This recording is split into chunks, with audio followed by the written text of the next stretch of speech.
Greetings and welcome. You're tuned into TMH Daily English News. The headlines today include the president of the government of Tigray calling for a system of regional governance that provides for the security, well-being, and the rights of all in the Horn. Ethiopia rights body is investigating currently uniformed fighters filmed abusing a young boy. And Ethiopian political leaders urged to desist from inflammatory, dehumanizing speeches. As we move on to the main updates for today, the president of the government of Tigray calls for a system of regional governance in the Horn of Africa that provides for the security, well-being, and rights of all. President of the government of Tigray, Tigray, made this call in an open letter he sent today to the chairperson of the African Union and the president of Senegal, Macky Sall, and Kenyan President Uhuru Kenyatta as well. In this letter, Tigray detailed his profound concern about the looming danger posed by the current stance of the government of the state of Eritrea to the international peace and security in the Horn of Africa, which currently is a situation that the people of the region call an ill afford. He explained how the state of Eritrea capitalized on its security pact with Ethiopia and its newly rehabilitated international image to rearm itself and to undertake military and security activities beyond its borders, destabilizing, among others, Ethiopia, Somalia, and Sudan. Tigray also noted that in spite of Eritrea's long track record of destabilizing the region, it has suffered few consequences, emboldening it to continue to violate basic rules and the norms of governing state conduct with impunity. He lamented that neither the African Union Peace and Security Council nor the United Nations Security Council has condemned Eritrea's destabilizing activities thus far. He also added that the kinds of conflicts being witnessed across the entirety of Ethiopia, Somalia, and Sudan are not confined to political disputes in which contending elites deploy armed actors against one another. He said a more disturbing trend has manifested in a deep fissures within society and the communal conflicts that threaten the very fabric of society itself are currently unfolding. He also argued that these are conflicts that cannot be resolved by ceasefires and political agreements among the leaders up front. He called for the complete, comprehensive, and verified withdrawal of all Eritrean military, security, and intelligence forces from Ethiopia, and an end to hate speech, the lifting of censorship, and the restrictions on the press and the nationwide depoliticization of humanitarian programming as necessary steps to address the impending catastrophe. In this letter, Tigray said the survival of the people of Tigray as a people is inextricably tied to the presence of a system of a regional governance that ensures security, well-being, and rights of all. He expressed his government's commitment to doing its share and realizing that the goal to the resolution of the crisis engulfing in Ethiopia through good faith as well as negotiation. President of the government of Tigray urged Macky Sall and Uhuru Kenyatta as representatives of leaders of Africa to expedite the process towards achieving this shared goal. The government of Tigray also expresses its condolences over the martyrdom of Major General Faqadu. The government of Tigray issued a statement in which it lauded Major General Faqadu's lofty contribution towards self-determination of peoples for peace and overall well-being of his nation as well as beyond. The government of Tigray blamed the Abiy Ahmed regime for plotting to incarcerate, torture, and in fact vicious manner and end Major General Faqadu's life based on his identity alone. It also called for an international sanction investigation into the killing and demanded the immediate release of all Tigrayans imprisoned currently on the sole basis of their identity. Major General Faqadu died in prison in Addis Ababa, the capital of Ethiopia, in an extremely mysterious manner. The Tigrayan general with the name was serving as head of Ethiopian Defense Communications before his imprisonment as part of the sweeping detention of almost all Tigrayan members of the Ethiopian National Defense Force. The Major General died abruptly after doing his normal prison activities on the daily basis. The Major General served Ethiopia as a soldier and a commander for a long time, including a peacekeeping missions in Liberia as well as Somalia. Before his role as head of Ethiopian Defense Communication, he was commander of the Ethiopian peacekeeping forces in Somalia. Major General Gabramedin Fekadu was detained on the 11th of November of 2020, together with 17 other generals and low-ranking officers under a bogus claim to attack Tigrayans, and as later events targeting all Tigrayans eventually showed. More than 17,000 Tigrayan members of the Ethiopian Defense Forces have been arrested in concentration camps across the entire country. Chief of Staff of the Ethiopian National Defense Force, Saada Makonnen, and Major General Gazai Abara, also Tigrayans, were assassinated in June 2022 of 2019, and the Abiy Ahmed government, which is the prime suspect for the assassination, has not conducted any investigation into his assassination at all. Tigrayans have been attacked, arrested, and forced to disappear in Ethiopia on the basis of their identity alone, and their businesses have also been closed and their properties confiscated as well.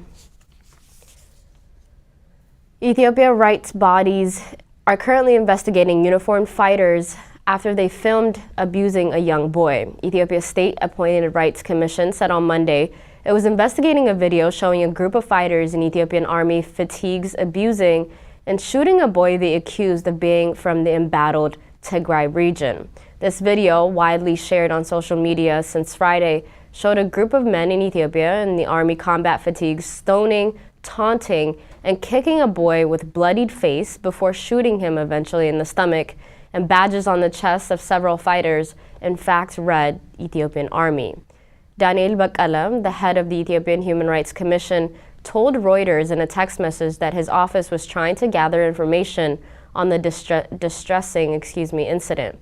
Neither Ethiopian government spokesperson Lagasa Tulu, military spokesman Colonel Gezanet Adana responded to any request for comment on these videos. In the video, the fighters accused the boy of being from the town of Abiy Adi in central Tigray, a region whose forces have been fighting the central government since November of 2020. In March, the EHRC, soldiers and regional security forces had shot dead 10 civilians, Tigrayans and ethnic Gamuz, the commission said, adding that an 11th Tigrayan man was in fact thrown onto the pyre alive. The film of the flaming man trying to escape and being pushed back by uniformed security forces was also posted throughout multiple social media platforms.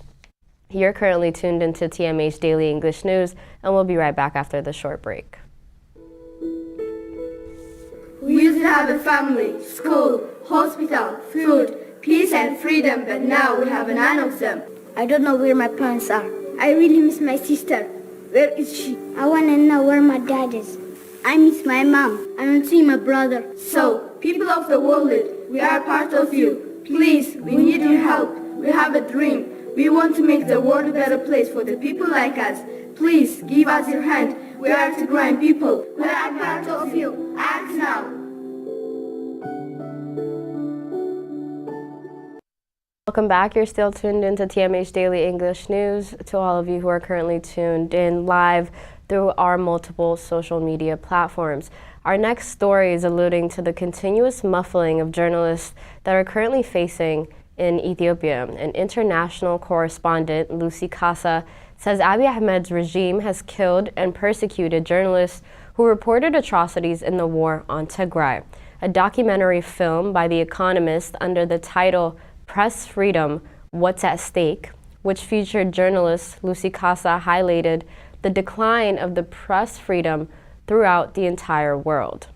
The documentary quoted Reporters Without Borders as saying that 488 journalists were imprisoned in the year of 2021 alone, and according to The Economist, again, many more journalists in Ethiopia, Ukraine, and other countries were subjected to intimidation. Lucy Kasa, an Ethiopian journalist, reporting on atrocities in Tigray, is currently one of them. Lucy Kasa fled to Ethiopia and led other journalists facing persecution that she had no choice but to try new ways of doing journalism. She is continuing to report on Tigray from her exile. Let's take a listen. The atrocities in this conflict are so horrific. I have an obligation and duty to shed light on the truth. The Tigray region is under siege. People were dying from starvation. The Ethiopian government has made it almost impossible for me and other journalists. And unless we are detained, we're not giving them the camera. Communications were blocked and journalists were not allowed to go to the region and report from the ground. I took the initiative to dig out about what was happening. That angered the government. Government agents raided my house and threatened to kill me if I continued my investigations. I was forced to flee my home country. But from exile, I continued my investigations. I have internet access to the war zones, which is very limited and rare. Whenever an allegation emerges, I interview the survivors of the atrocities over the phone.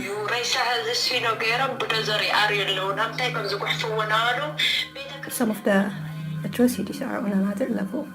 They are very horrendous. They are very systematic, widespread and weaponized.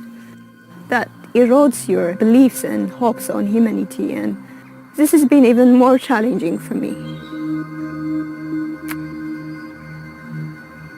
This is a body found floating in a river crosses Tigray and Sudan. I asked the survivors to send me the exact location where these bodies were buried. I sent to colleagues who do geolocation and they verify it.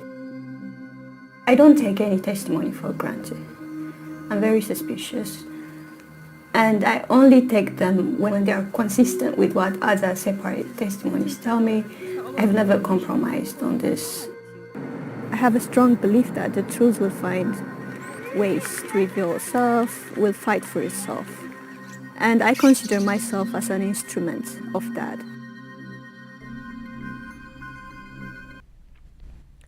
The Economist made sure to stress if the steady erosion of press freedom is not reversed, governments will get away with more abuse and everyone will find it harder and harder to understand the world as it is or may become. Our final update for today in related news is 20 civil society organizations have urged Ethiopian political leaders to desist from inflammatory and dehumanizing speeches. On the occasion of the World Press Freedom Day, under celebration today with the theme Journalism Under Digital Siege, the signatories of these open letters called for sustainable peace and unfettered freedom of expression in Ethiopia. The CSOs also encouraged the political leaders to ensure unfettered access to information by restoring communication, and they also said that such moves will greatly facilitate the resolution of the conflict as well as the peace-building efforts. Currently in Ethiopia, internet access and telephone services have been completely blocked off in Tigray and many other parts of the country as well. Furthermore, journalists have been arbitrarily killed or even arrested without court order and kept in detention, and some even incommunicado without formal charges as well. That concludes our news for today. Thank you so much for tuning in. Bye-bye.